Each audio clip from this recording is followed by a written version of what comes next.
Welcome back.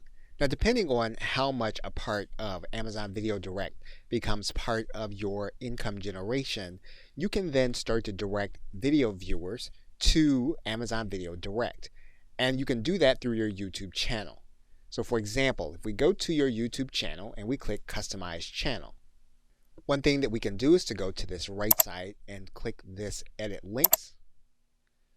Once we get to the Edit Links, what we can do is we can then add in some other links. And once we get to this link page, we're going to click Customize Channel. That's going to bring us to this page of links.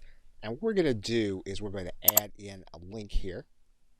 And we're going to put in our URL to our video channel as well as a descriptive link. And now you'll see there that our video channel is now linked to what we've placed here is Prime Video, but this will be your individual video channel.